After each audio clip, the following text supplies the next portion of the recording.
criteria for evaluating the strength, like the stability of the conjugate base. So is that in order, or which one is like more important than the other criteria?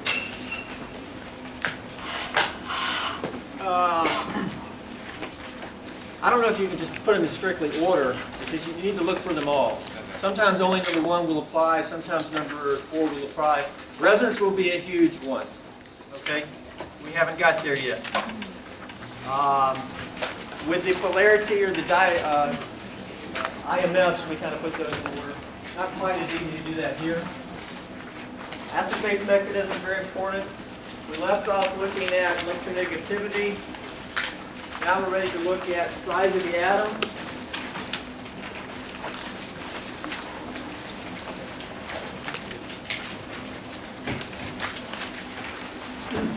I believe that's the case.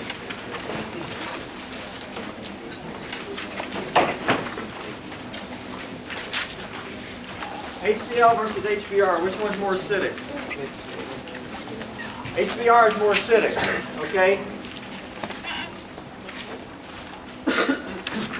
Well, let's explain why, and then hopefully you'll then be able to predict that answer.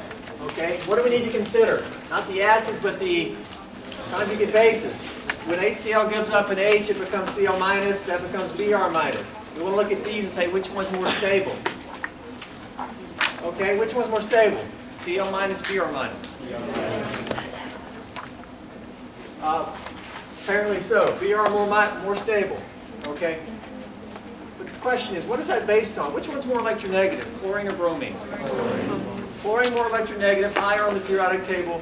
So you would think that it would want to be negative more, and thus like being negative more and being more stable. That's actually wrong, because it's something that's more important here when you're going straight up and down in a group. Size is more important than electronegativity. Because the Br is bigger, you know that periodic trend, right? The minus is effectively spread over a bigger atom. -1 on a smaller atom, -1 on a bigger, it's more diffuse. Because this charge is more spread out, it's actually more stable. Because that's more stable, HBr is more willing to give up the H plus and become Br minus than HCl. That's the definition of a stronger acid. Which is stronger, HBr or HI? HI is even stronger acid because where you're going, you got to consider Br minus versus I minus. Which is more stable? I minus because it's bigger. If you're going up and down in one group, size is more important. If you're going across, electronegativity is more important. If you're going horizontal, then it becomes apples and oranges, and it can be a little bit tricky. Unless you do a process of elimination, which we may do. Size is very important when you're going up and down. Okay. What's the most acidic hydrogen in this compound here? We got H's on oxygen, sulfur, nitrogen, and on carbon. Which one's most likely to act as an acid? Where would you rather make a minus at? On carbon or nitrogen? Make it on nitrogen, more electronegative. How about nitrogen or oxygen? Oxygen. You better make it on oxygen because it's more electronegative. It handles minus better. What about sulfur? Would you rather make it on sulfur or oxygen? Sulfur. Why sulfur? It's bigger. Well, it's bigger, and it's the same group. What's the answer? Which one's most acidic? Right there. The SH is the most acidic there. If you just go through them all.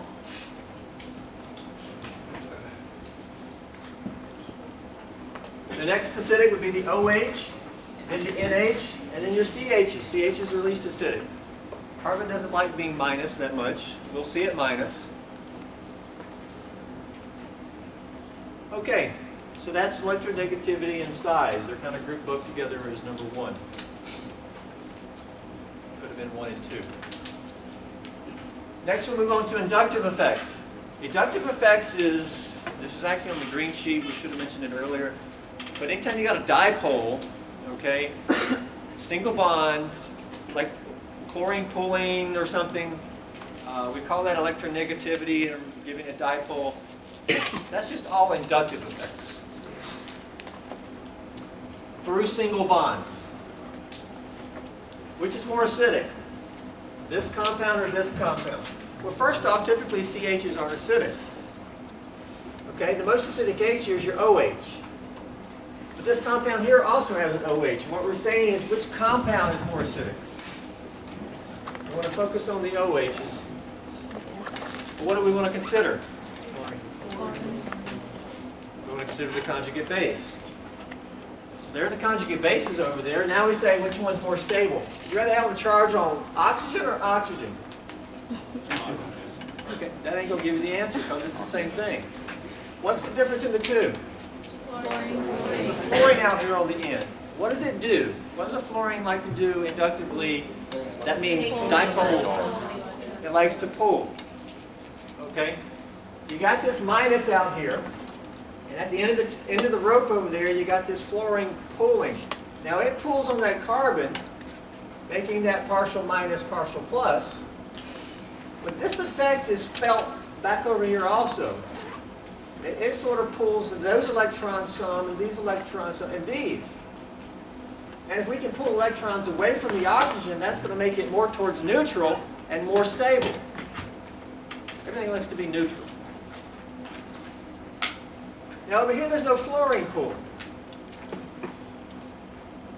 Now that right there almost gives you the answer. We've got one that's pulling electrons away, one that's doing nothing. There's no electronegativity over here.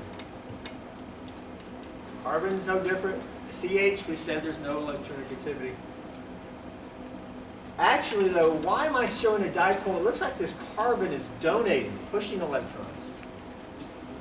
That's because an sp3 carbon is electron donating by induction. Okay? Why? It could take some explanation. That's one of the major things of organic chemistry right there. sp3 hybridized carbon acts as an electron donating group by induction. So what you actually have over here is all you can talk about is this carbon pushing. And if we push electrons towards that minus, it's going to become more minus. That's not going to make it more stable. How do you stabilize a minus? You pull electrons away from it. Okay? Let's see if you can get this. How do you stabilize a plus? Push electrons towards it. Okay? Boil it down into very simple stuff. Okay? This minus is more stable. Because of that, the inductive effect of the fluorine withdrawing, that's the terminology. Withdrawing by induction makes this more stable than that. Thus, this alcohol is more willing to act as an acid than that alcohol. Let's see if we can do another one. Which is more acidic? Methanol, one carbon alcohol called methanol, or a two carbon alcohol called ethanol. Which is more acidic? What's the difference? Well, first off, I'm really considering the minus. Okay, I didn't draw it. You got to just say, okay, you may not want to mark right here, but I'm going to do it. We really want to consider that, right? The minus after it acted as an acid.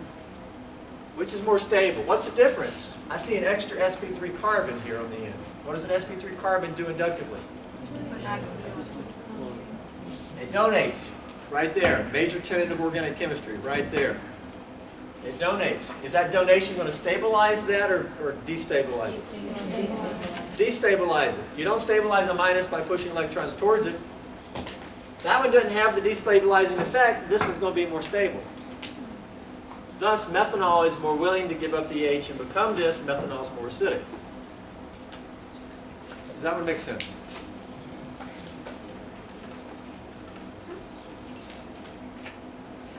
Which is more acidic, ethanol or this guy here? This is called tert-butanol. It's 4 carbons, but it's you got a tertiary carbon here. Because that carbon is bonded to 3 other carbons called tertiary carbon. Which one's more acidic, ethanol or T-butanol? Well, this one takes us into branching. And how do we deal with that? We want to consider the anion, right? Let's see. When you do this carbon induction, one long chain, this could be 10, if it's just 10 long, it's still only one of these. Okay, this carbon, these are kind of pushing. Here with this branching, it's like you got 3 of them. And all 3 are sort of pushing in there. Again, this could be 5 carbons long. If it's a straight chain, it's only like just 1 induction pushing. 3 different inductions. So this has more donation towards the minus. Is that going to stabilize it or destabilize it? Destabilize. Destabilize it compared to this. Which one's thus more willing to form? This one's more willing to form minus. That one is like, hold on, I don't want to be minus because all these carbons are pushing electrons, and I don't want to be so minus. This guy's more acidic. That H is more acidic. Inductive effects. Example of branching. Dr. Seeds. Yes. On that second molecule, with the dipoles that are pointing up and down, they don't cancel. Well, that's really tetrahedral. And if you look at it, it's a good question to consider that.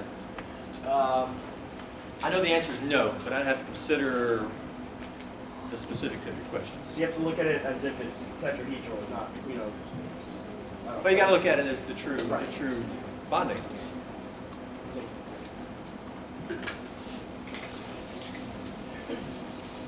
I mean, because that is not the true bond angles. That is not 90 degrees. That's just drawn on there, you know, without paying attention to bond angles. Which is more acidic, this alcohol or this alcohol?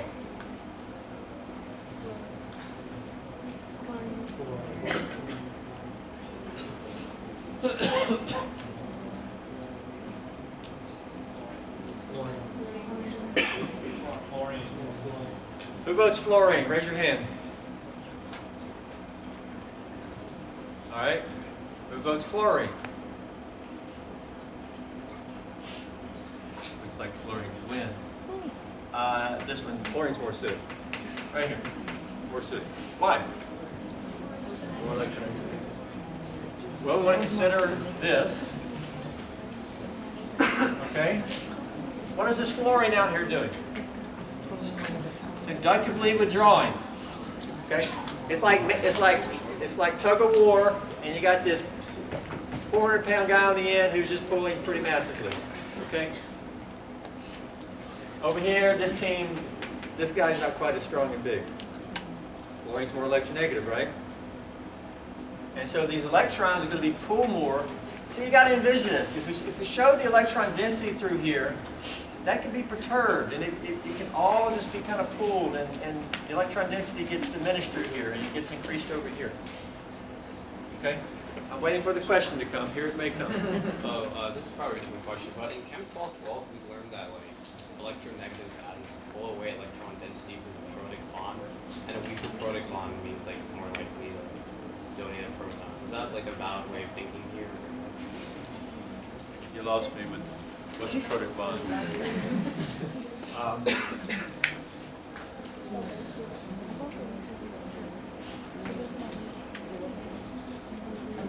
Pulls electron density away from a protic bond? Yeah, like the molecule with the hydrogen that gets released. I'm considering it's conjugate base. There's no H here anymore. Okay.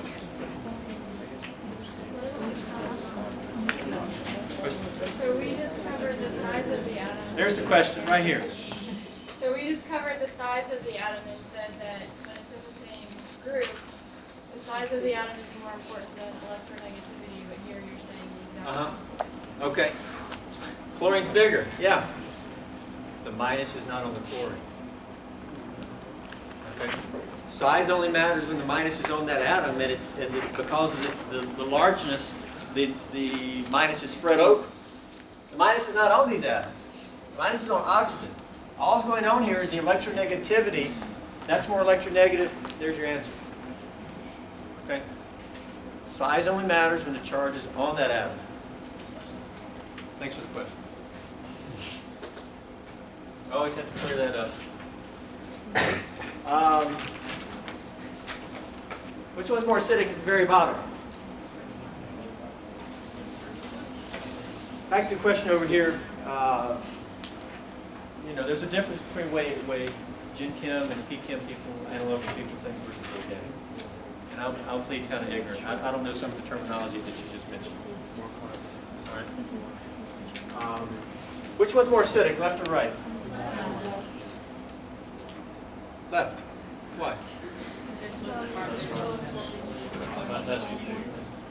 It is true that the effect of the fluorine is felt more the closer it is to the minus. Okay? Now, if this was an actual rope, you would say it doesn't matter how long the rope is, if you're pulling on it, you're going to get the same effect. But actually, the electronegativity effect does kind of tail off and diminish as you move away from the site. Okay? Fluorine's further away from the minus. It's not going to be able to pull as much. This one's more acidic. The O minus is more stable, and thus the OH is more acidic, more willing to become minus. Would there be the effect of the sp3 carbons that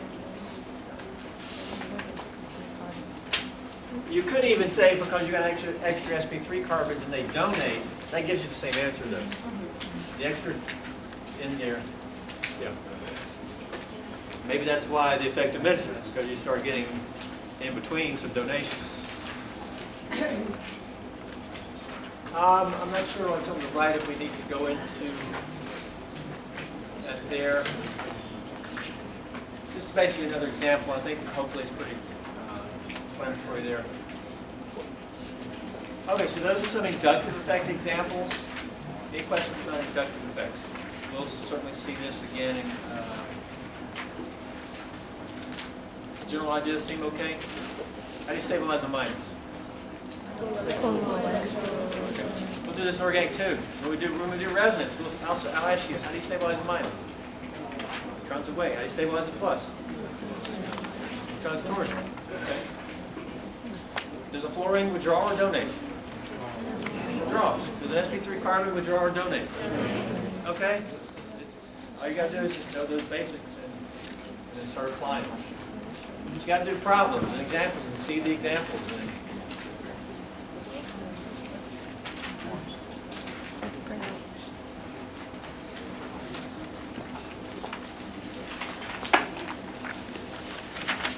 Okay, the third is resonance effects.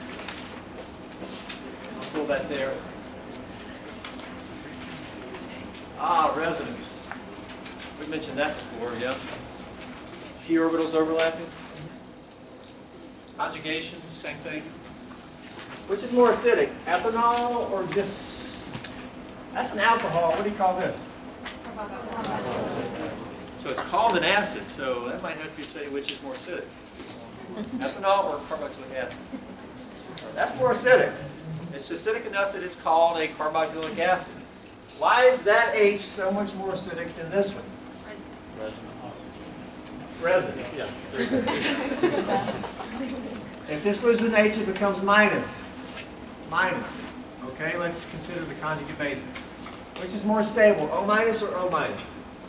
O minus? There's something more than that, right? What's the difference in these two? The double. Well, first off, before we even talk about resonance, you might get the right answer by just considering what we've done before. All this has out here, what are these carbons out here going to do? Donate. Now this has donation here, but here you got a dipole towards oxygen that's sort of, it's not totally away, but it's semi-away.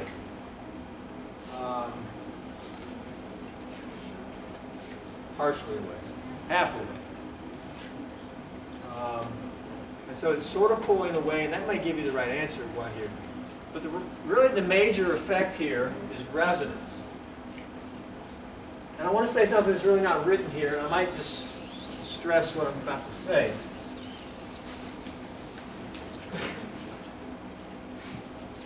Okay, let's consider, if this gives up the H, how many lone pairs would be on the oxygen?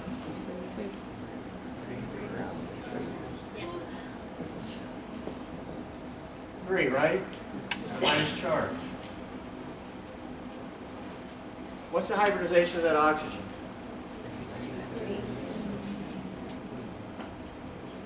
sp3. Okay? If this gave up an H, you'd have 3 lone pairs. H is gone, that's a minus. How do we know it's 3 lone pairs and a minus? Because you should know your acid-base mechanism. And you should have been practicing that all weekend. Please invest time in acid-base. You'll do well on test 1, you'll do better on test 2, and even better on 3, organic 2, etc. Okay? Now's the time to really master acid-base chemistry. What's hybridization of this oxygen? SP2. SP2. SP2. Okay? That right there could give you the answer, but that's not the full discussion. Which electrons are held tighter? SP3 electrons or SP2? Electrons are held tighter. Tighter to the nucleus, that's going to make them more stable. Right? So right there gives you the answer again, that one. But let's take it one step further and let's talk about resonance. All 3 of these lone pairs are each in a hybrid. This oxygen does not have a p orbital. Over here, if you graph this, how would you graph it? And the main question is, are any of these lone pairs in a p orbital? Yes. One of the lone pairs is in the p orbital. Because what did we learn? Anytime a lone pair is next to a p orbital, it's going to want to be in a p orbital. There's 2 p orbitals over here. If you graph that oxygen, it's sp2. That means there's 3 hybrids and a p. What type of bonds do you see that oxygen making? Sigma bonded carbon and 3 lone pairs. Where are the lone pairs? One here, and one of them is where? One of them's in a p orbital. And what we have here is, I'll draw over there next time, guys. We have a carbon-oxygen, each with a p orbital making pi bond, which is the double bond over there. You have the oxygen, trigonal planar, lone pair, all on the plane there. That's your orbital, orbital, orbital. What else is on the oxygen? Another one. P orbital. Now I drew that like that, but all these p orbitals are coming out. If we draw the p orbital, what are we going to put in that p orbital? A lone pair. Lone pair, and it starts interacting here. Basically, in this scenario, the extra lone pair that the oxygen took on has something to do. It's interacting with the adjacent p orbitals, and that's really stabilizing the extra lone pair. What do you call interaction of p orbitals? Or Resonance. resonance. Conjugation/resonance. It's a resonance effect. Here, are any of these in p orbitals doing something, doing that p orbital bonding? No, they're stuck there in hybrids, not interacting with anything else. Isolated electrons. Here, the extra lone pair, if we can say, the 3rd lone pair, we can say is in a p orbital doing resonance. Okay? That's really going to stabilize this oxygen compared to that one. The pK of ethanol is about 16. The pK of that's acetic acid. You put it on your salad. 10% solution. Don't put 100%. What's the pK of carboxylic acid? About 4 to 5. Okay? What's that? That's like 100 billion times more acidic. Just because of this resonance effect. Okay? Well, we have to do a little bit more with resonance here. And let's move down. I'm not going to try to read that to you. You can read it, basically what I've said, maybe just a different way. What we need to be able to do is to draw resonance structures. Question? So, doesn't resonance effects and inductive go hand in hand? Because if we're saying that the lone pair that is in the p orbital is more easily pulled by an electronegative atom, then isn't that what inductive effects really is? Yeah, they're both stabilizing effects. The electrons are being dispersed in a certain way, I reckon you're trying to say. But it's 2 different ways, though. One is through single bonds. When it's through single bonds, we call it Inductive. inductive effects. When it involves p orbital overlap, we call it Resonance. resonance/conjugation.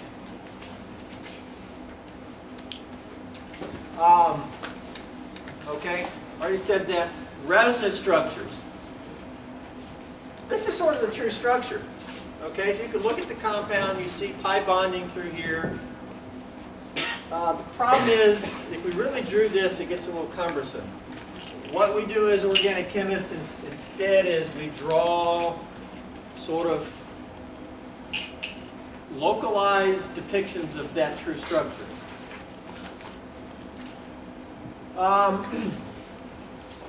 Again, if you look at some of these, you might say, where's the pi bond? Is the pi bond between here and here or there and there? It's actually both. So why did I draw the structure at the top with the pi bond between the C and the top O?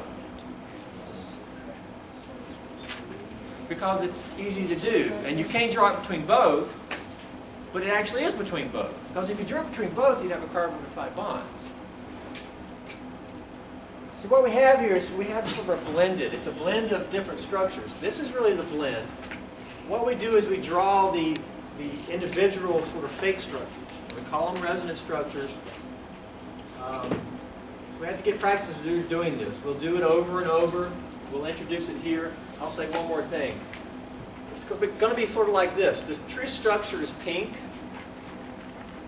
but pretend it's hard to sort of draw pink on the board. You're trying to describe pink to a kindergartner. Maybe you don't have the pink crayon. So instead, you pull out your red and white crayons and say, it's sort of a blend of these. If we mix them together, you get the true color. Do you see what I'm saying? Can you envision talking to a kindergartner like that? Yeah. Okay. True structure's pink. We're going to practice drawing red and white, but realize that it's really a blend of that. Okay. Now, how can we draw our individual structures? Well, if we started with this, what type of dipole movement do we have? This is very important. Oxygen's more electronegative. Pi bonds are very polarizable. These electrons can be moved up. What does this arrow mean? That's supposed to mean the electrons are moved up onto the oxygen as the third lone pair. If we do that, we get a third lone pair up there. That's now a minus. You've got to show charges. Carbon's now plus because it's missing a bond.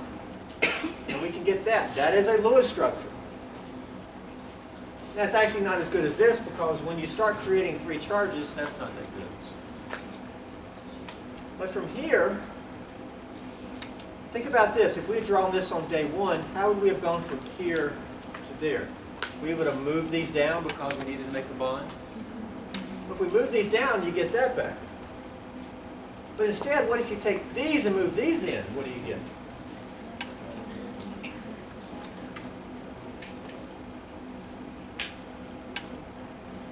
You get a structure where the double bond is between the C and this O.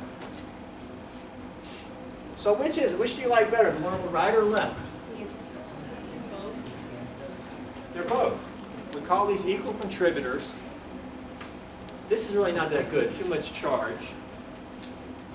It may be shown down here, I'm going to draw it fresh.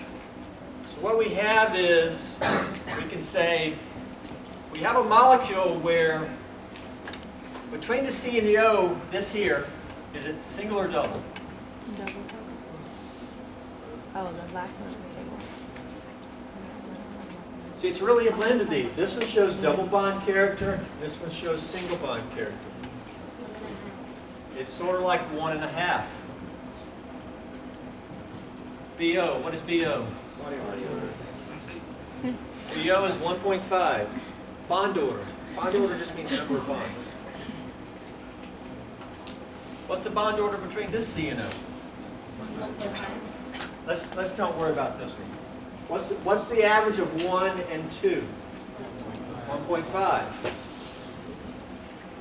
Okay? It's also a BU of 1.5. What's the charge on this oxygen? Well, look at these two. What's the average of neutral and minus 1? -0.5. I'm just going to say partial minus. Over here, minus and neutral, partial minus.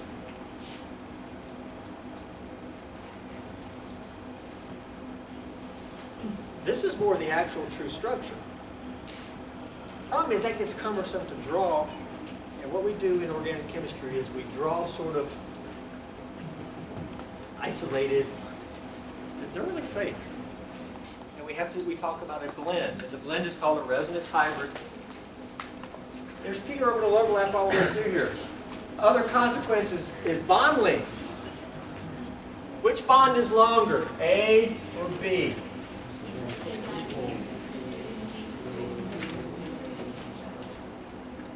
They're equal. Both bonds have bond order of 1.5. Okay? If it was just this structure, and that was it, nothing else, which would be longer? B would be longer. But see, what we really have going on here is this is really sp2. There's really a significant pi bond between here. That's shown here. Okay? All right, I gave you a little bit more resonance. We'll do that more and more. If we go back to how do you get the answer, it was when we said we put the third lone pair in a p orbital and gave it something to do. That made it more stable. Over there, the third p orbital has nothing. The third lone pair has nothing to do. There's your answer to that. Everybody get that point?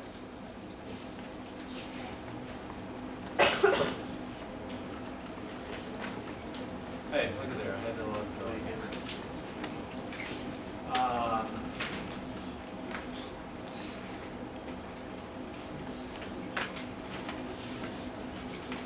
Now, the question was earlier, well, which of these effects is more important? Sometimes resonance can be a major effect, and it could, like, trump some of the other candidates. Other molecules.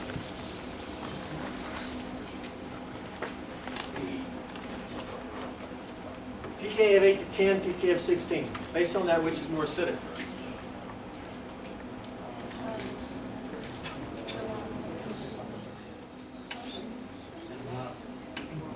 Lower pK more acidic? Yeah. Okay. Why is this guy more acidic? Would you rather have, okay, this acts as an acid. First off, which H is the acidic one? Would you rather make minus on carbon or nitrogen?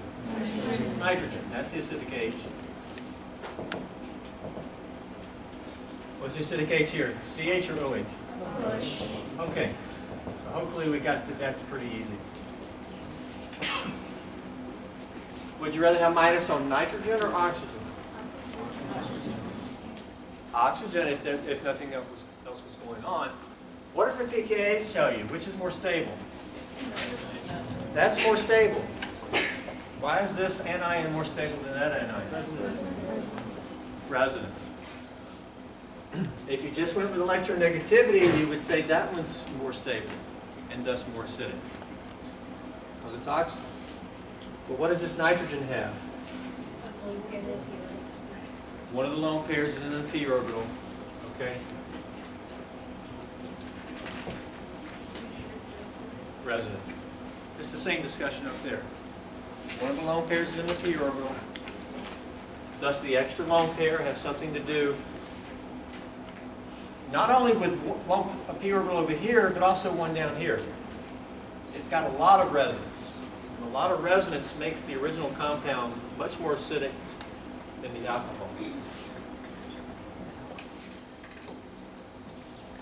So if you're wondering what I just said, read up there and then apply that same concept down to that example.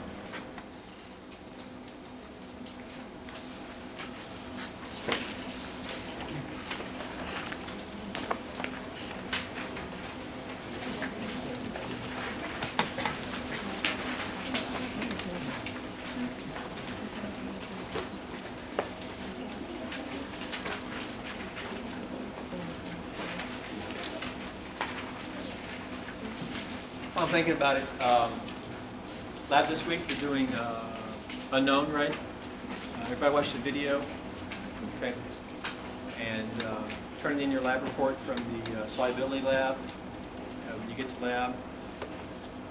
One thing, I don't know if I sent an email or not, but the lab this week needs to be completed in just 1 week. Okay. The lab manual probably discusses 2 weeks for 1.5 labs. Because of the Labor Day thing, everything All sections are doing 1 week. So that means you got to work pretty efficiently. But we had no problem on Monday, really. Just be prepared to work efficiently from the get-go. Okay. The fourth sort of effect that can really affect acid-base chemistry is hybridization. I alluded to this effect earlier when I talked about how electrons are held tighter. Okay, it's a similar thing. Let's look at these hydrocarbons, okay, CHs. CHs can sometimes be a little bit acidic. They're certainly never highly acidic. The H bind to like an alkyne carbon is more acidic than binding to an alkene carbon bonded to just plain saturated aliphatic carbons. Why is this H more acidic than that one? Well, we need to consider the conjugate base. If this gives up an H, what does it become? It comes out right there. Now, I have a feeling if I ask you on a quiz right now to show conjugate base of this, that no more than, wouldn't even be half of you that can show it. How do you know what the conjugate base is? You got your acid-base mechanism I showed you. You would envision any base in the world, I mean, whatever you want, doing the acid-base mechanism and producing this. Okay? Make sure you know your acid-base mechanism.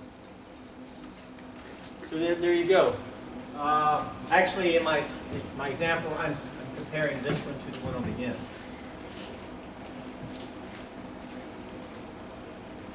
So which is more stable? This carbanion or this one? Well, this one's least stable. It already says that. This is a hybridization effect. What's a hybridization of this carbon? SP. Okay? Now that's the whole hybridization. We could say, well, what about the lone pair? What type of orbital is that lone pair in?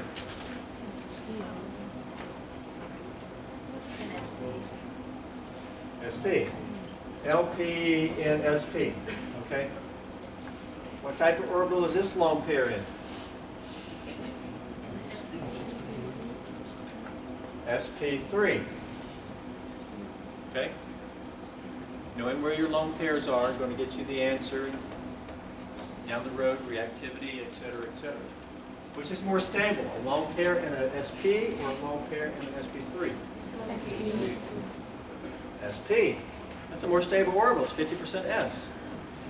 More S character, more stable orbital. Electrons more stable in that orbital. That's only 25% S. That's more stable because of a hybridization effect.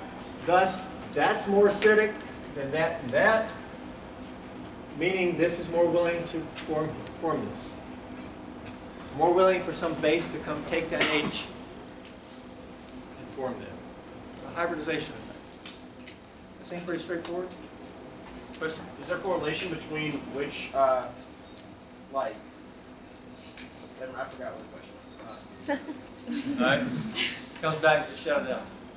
Other questions? Oh, I remember now. Is there a correlation between, like, how much S character an orbital has and how stable that orbital is? SP is more stable than SP2, and that's more stable than SP3. So, like, the more S character, the better? More S character, the better. Because ultimately an S orbital is more stable than a P orbital, right? So the more your orbital starts looking like an S, the lower in energy and more stable it is. And more stable the electrons that are in that orbital. I also say things like these electrons are closer to the nucleus. Because more S character, the more the electrons will be closer to the nucleus. If they're closer to the nucleus, they're going to be kind of quenched. And that's kind of a stability thing. The more you separate charge, the more you separate the electrons from the positive nucleus, the higher energy you get. Okay, so those are acids, and there was four major things we looked at. Now let's look at bases. With bases, you use the same four things. Bases, though, you're looking at something taken in H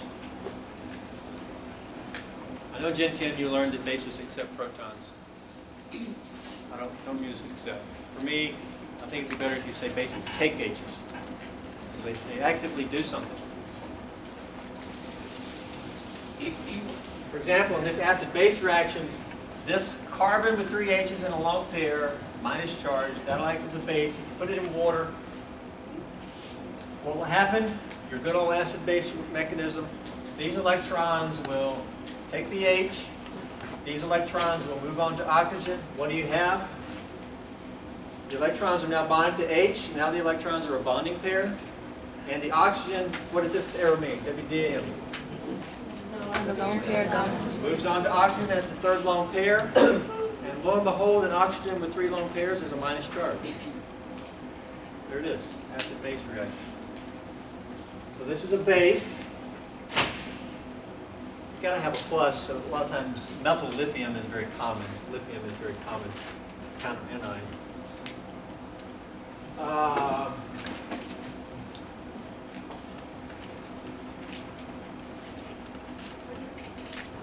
Became CH4. Oh, never mind, I got it. CH3, another H, H4. Okay, stronger bases have higher pKa for the conjugate acid. You all know that, right? Took an entire course on that, right? Gen Chem 2. Base doesn't have to be an anion. Many neutral nitrogens are bases. For example, here's ammonia with water. And amine. These electrons will take the H. Electrons move on to oxygen. You get ammonium plus hydroxide. This is just nitrogen with 4 covalent bonds to H, positive charge.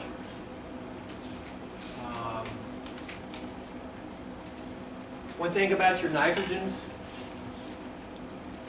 your sp3 and sp2 ends are typically your basic neutral nitrogens. I won't do it right now, but as we sum this up, I'll tell you what are your strong bases. And I will say that an sp3 or sp2 nitrogen is a strong base. At least for us. It's not super strong. There'll be more said here. This is just sort of some introductory. Let's get to predicting base strength.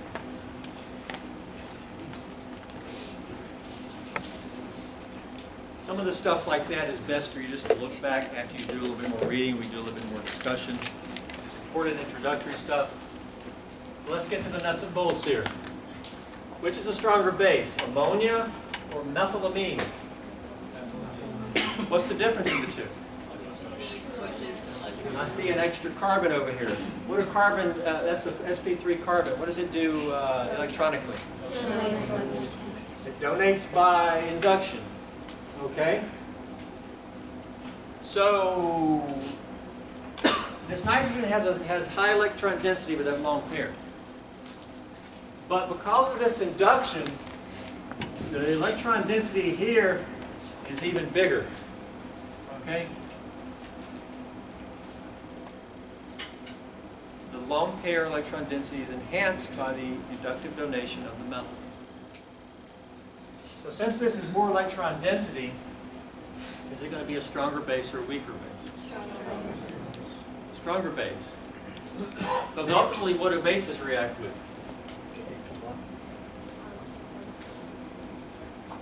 H plus. Now, it doesn't have to be a formal H plus.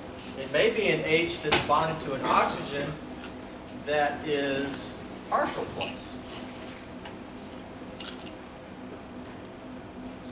And so we call this sort of, that's our H plus. It's not a formal, but it's just our vocabulary. So which nitrogen is going to be more attractive to this partial plus? One with lots of electron density because of donation, or one with just not as much? That one. Okay? This is like super minus, okay? Super minus, here I come, boom. Right? Stronger base. Minus is like pluses. Main thing here is you got to know you know, look at your structure. What do we have here? Donation. Okay, next one. Methylamine or this guy here with this kind of carbonyl there. Which one is stronger base? That was stronger there. Which one here? Well, yes, why? The dipole here, that's sort of going to pull this way. It's sort of pulling. But more importantly, this lone pair is in what type of orbital?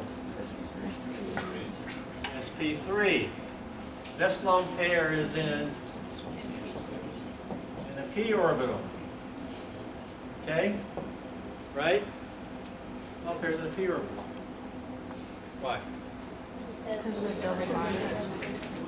Busy good resonance. Anytime a lone pair is next to a p orbital, is going to want to be in a p orbital. Lone pairs in p orbitals are not basic. They're busy conjugating. And lone pairs that are busy conjugating is not going to be attracted to an H+. Okay? Lone pair in a p orbital, usually never basic. There's a mild exception somewhere out there. All right? The electrons here is in a p orbital interacting with the adjacent p orbital. It gets delocalized. It's doing something. It's not interested in acting as a base. There we go. Which one's more basic? What number are we on? That's 6. Okay, we didn't go across. Which one's more basic? That one. I see an extra carbon chain. What is that going to do?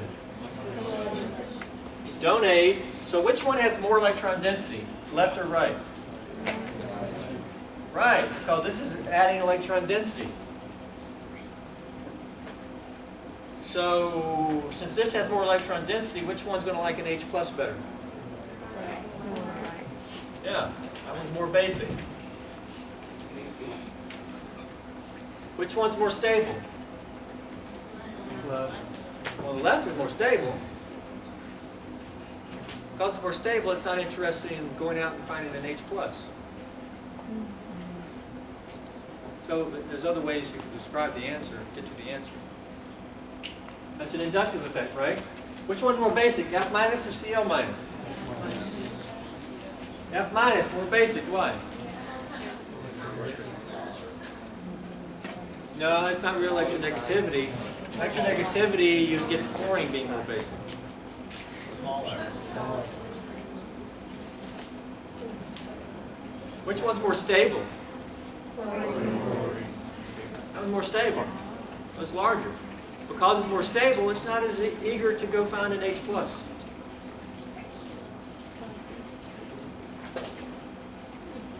F minus is actually a pretty good base, even though it's the most electronegative atom on the periodic table. See, the minus is just so small, it's just not as stable. Stronger base. Which is more basic, left or right? This lone pair is in sp3. This lone pair is sp2. It's a hybridization effect. Which lone pair is held tighter to the nucleus? sp2. Okay? So if it's held tighter, I sort of say this, okay? I try to give you these silly analogies. The electrons over there, sp2, are held tighter to mama. Okay? Close to the nucleus. And mama doesn't like the electrons get out there and react with the H pluses. Okay?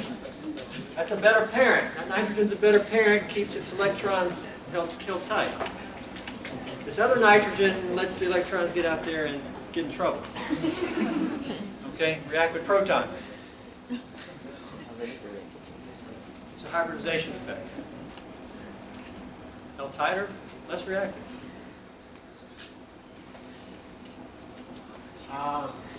So there's a variety of sort of arguments you can make. You got to figure out what's the right argument to make.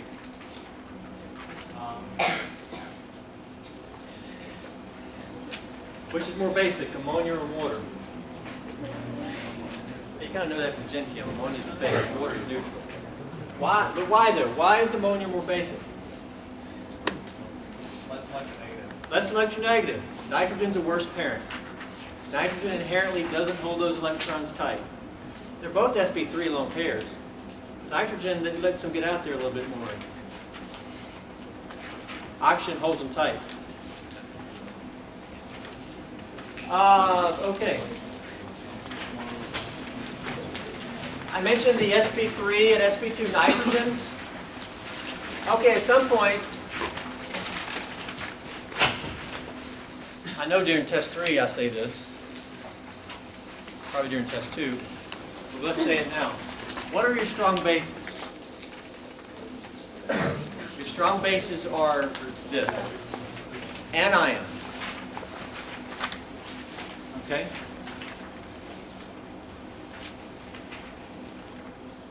Versus weak bases. You're not going to call it a strong base unless it's one of these. It's either an anion. For example, hydroxide. We're going to call that a strong base because it's an anion. What about water? Not a strong base, not an anion. But there's one other. Anions, and then your sp3 or sp2 nitrogens.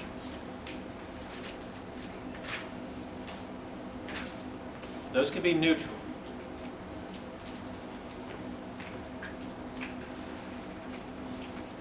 So if we go back and we looked at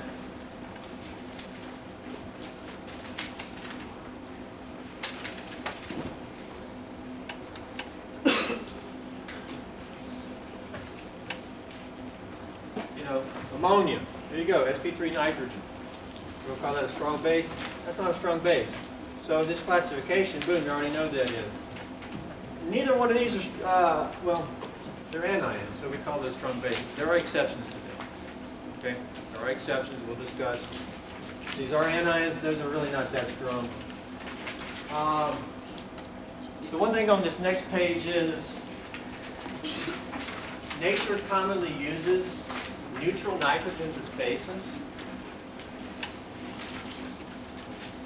And you have classes of compounds called alkaloids. There's lots of alkaloids out there. An alkaloid is sort of a natural product that has a basic nitrogen in the system.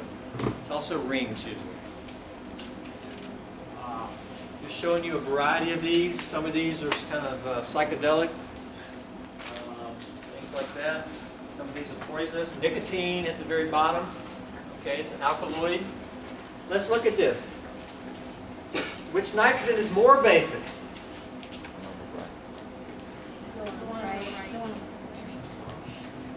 This lone pair is in what type of orbital? sp3. sp3. This lone pair is in? Okay. Now I've said that both can be considered strong base. What are the two which is stronger? That's a hybridization difference. This lone pair is held tighter because it's in a sp2. This lone pair is not held as tight. sp3 is more basic. It's a hybridization effect. But your sp2 nitrogens have some basicity. When you get to an sp nitrogen, it's really not basic. All these have at least an sp3 nitrogen, probably. Morphine, there you go. Y'all heard of the term alkaloid? Heard the term in biology? Natural products, things? Yeah.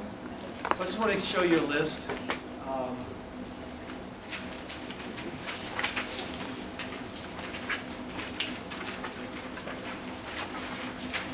Okay, there's going to be a couple of things we need to do with sort of predicting equilibria, understanding equilibria, etc. Question?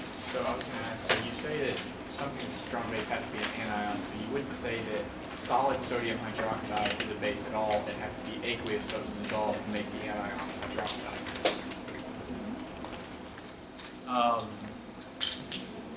It's sort of an irrelevant question, I think. It's got to be able to react to do something. Okay. I mean, just because it's in the container doesn't mean you can't call it a base.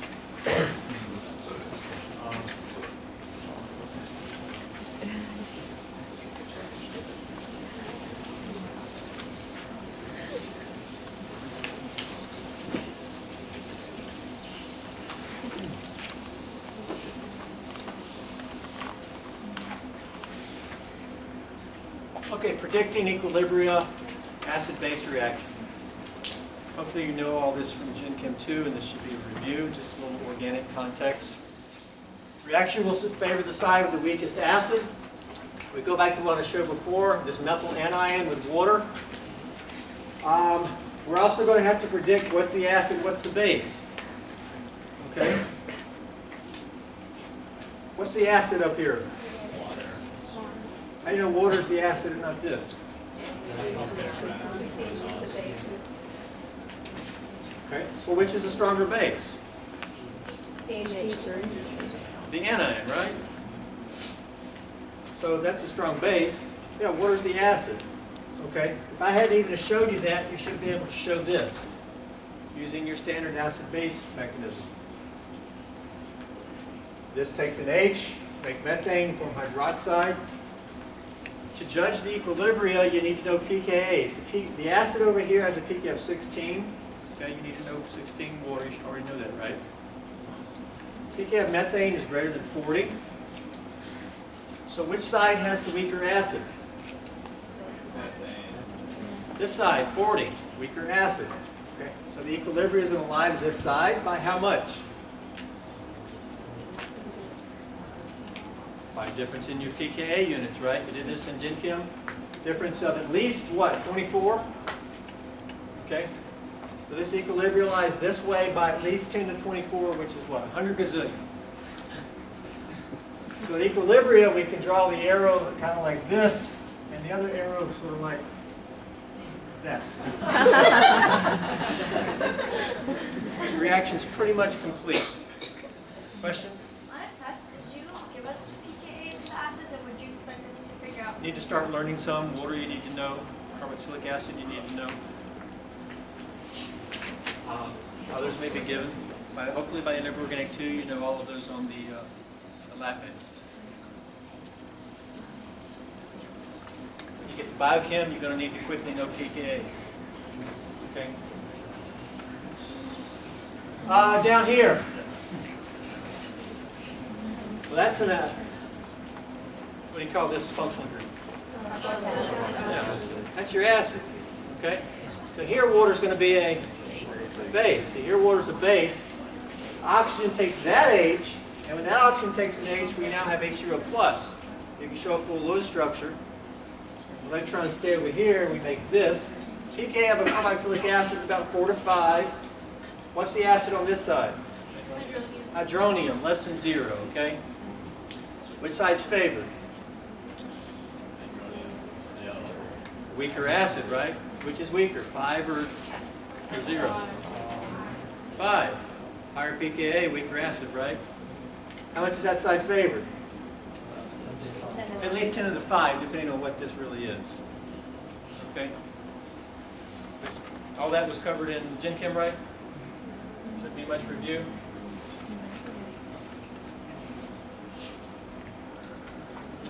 Okay. Show the products and predict which side is favored.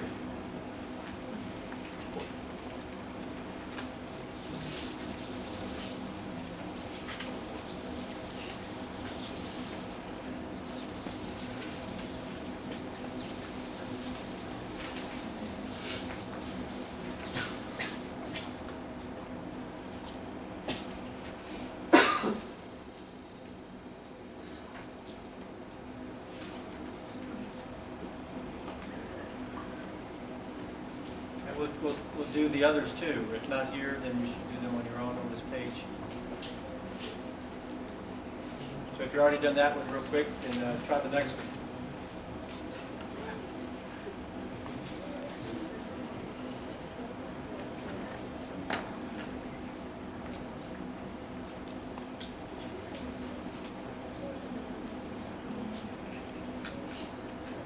Which one's the acid?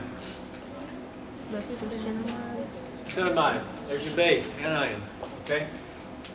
Everybody got it shown? Low structures of the products?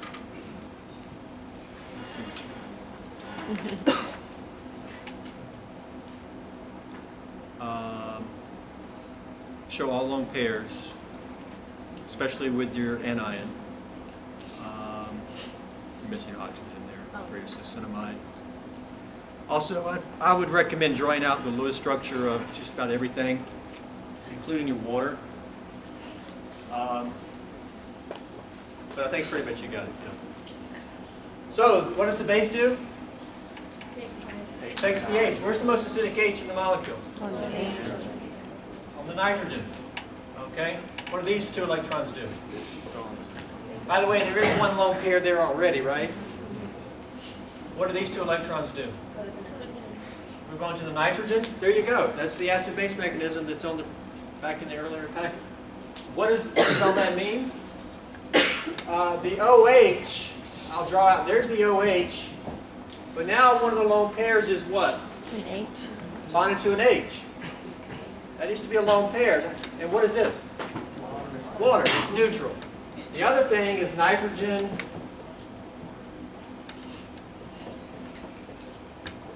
It had one lone pair to begin with. Now what do we want to show on it?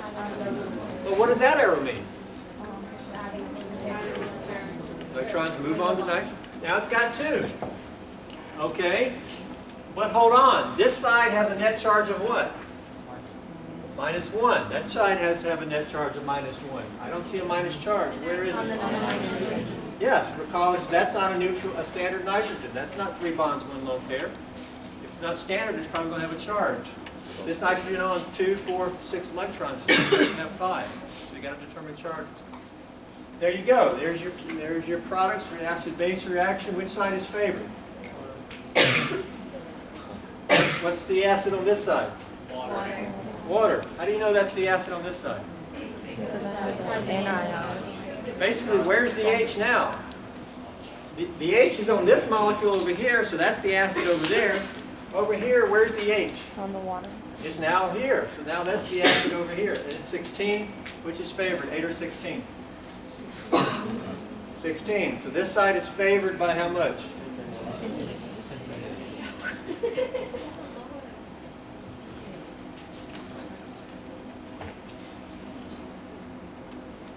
The lower pKa, the weaker acid is favored. The side with the weaker acid is favored. The water with 16 is a weaker acid than succinamide at 8. 10 to the 8, which is what, 100 million? So at equilibrium, you got more of these and 100 million of these. It's pretty much complete.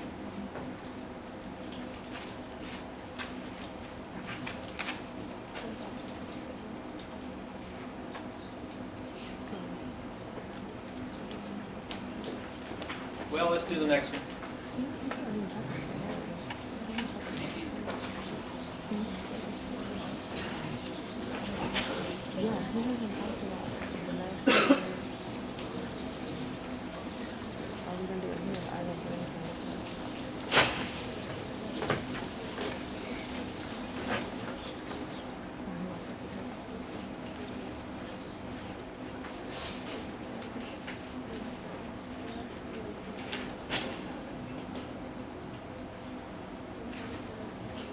Products, which is favored? You got products? Somebody got it? Anybody got products here?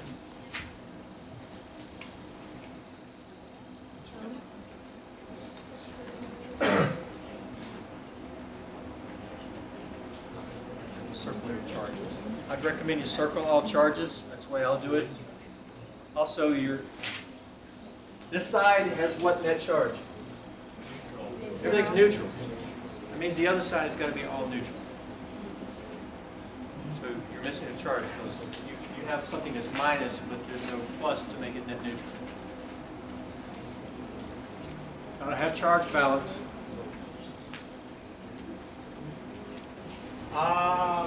This is your base. Takes the H, electrons stay behind, same old. And we get oxygen with how many lone pairs? 3. That's a minus. There's 3. What do you call an NO2?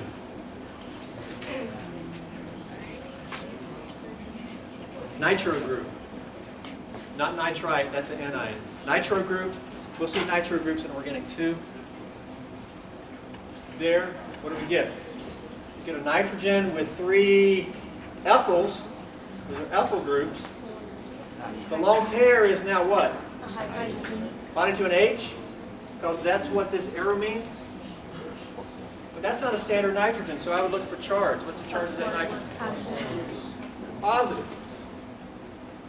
This side's net neutral. This side's net neutral. Plus and minus make it net neutral. There you go. The sp3 nitrogen acted as a base. Remember, it's a good base. sp3 nitrogen. What is that functional group there? Just forget the nitro. Phenol. Okay. Phenols are slightly acidic. With the 3 nitro groups, it's very acidic. That's actually called picric acid. It's so acidic, it's called an acid. Look at its pKa, 1. That's less than a carboxylic acid. Which side's favored? What's the pKa of the acid over here? What is the acid over here? The thing that has the H. What's its pKa? 10. pKa equals 10. I told you that right here. Okay? A pKa describes an acid. That didn't act as an acid, it acted as a base. This pKa really describes what? The conjugate acid. The conjugate acid. Okay? In organic chemistry, we don't use pKb's. With bases, we'll give pKa's. But the pKa actually refers to what? The conjugate acid. Conjugate acid. So we can just take that and move that to here. That thing is, which side's favored, 1 or 10? 10. This side's favored. Okay? Favored. By 10 to the 9, a billion.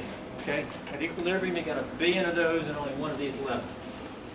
Question could be like this. Is triethylamine strong enough to fully deprotonate picric acid?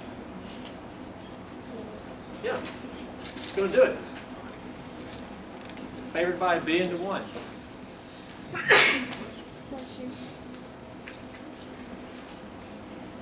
You can do this one on your own. Comment on this. I just did. I should have wrote that up there. Okay, that's the comment I just made. This side. Okay. Do that one on your own. Let's look at the bottom one. And then as we end, I'll pass back the quizzes.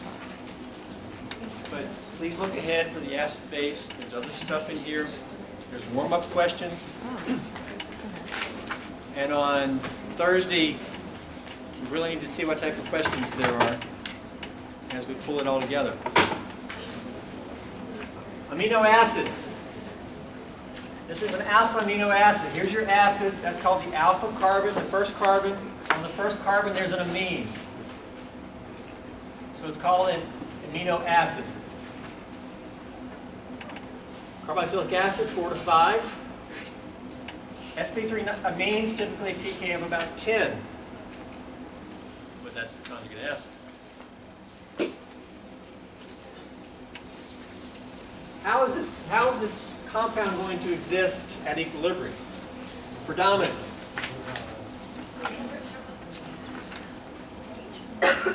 Now look, just because these two are connected, it's no different from the ones above. You've got to identify the acid and identify the base. Here's your two main functional groups. Which one's the acid? Which one's your base? sp3 nitrogen. Okay? So show your acid-base reaction. What's going to happen?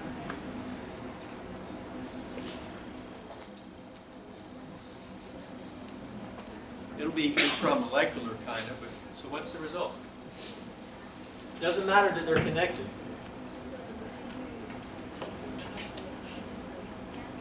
It may be a little bit more difficult to show the mechanism because it's like you got to reach around. Ultimately, we're going to get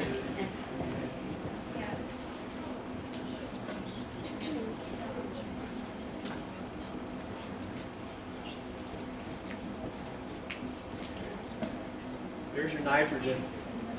What else do we put here? Good, another H. What's the charge? There you go. The base takes the H from the acid. And what do we call this? Zwitter ion. It's where you have a plus and minus within the same molecule. But it's still net neutral.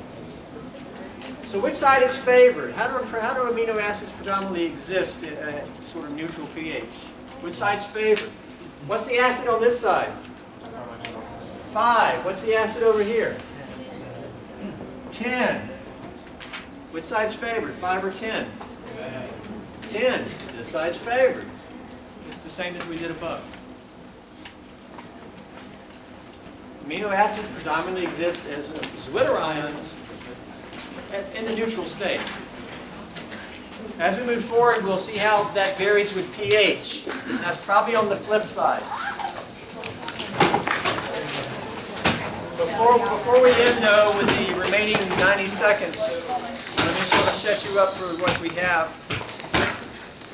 On the flip side, we'll talk about pH. Henderson-Hasselbalch, you may have seen that in Gen Chem. How does pH affect all this? That'll be important. There's some medicinal chemistry application there. There's a couple of drug examples to work. Please try to work those. Should be straightforward what we've done. In the back, I gave you a list of acid-base points to ponder or to remember. Most of these I've mentioned today, but I've sort of written them out so they're kind of organized for you. See if there's anything new there. Okay? You got the acid-base warm-up on the front. For the syllabus on Thursday, it says nomenclature of alkanes. That's the one I put online that I expect you to watch on your own. I'm not going to cover that in class here.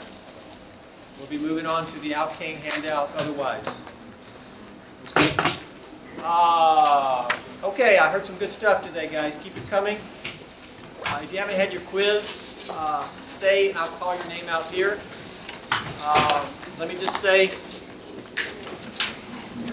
let me do this before you start making lots of noise getting up. Anytime I pass out quizzes, I'm going to call your name. Because we typically need to do this fast, I'll call your name. I want you to yell. If you yell, I'll put it here, you can come pick it up. If you don't yell, I'm not going to put it here, you have to pick it up some other time. Everybody can yell? Yeah. All right. 'Cause I can't hear. If you already got your quiz, take off. Jacob Lee. Kriti Nandi. Jessica O'Grady. Jacob Rivera. You didn't yell. Lena Hall. Jasmine Jones. Somebody hit some off. Can't see it. Stand up. You going? We're still Ryan.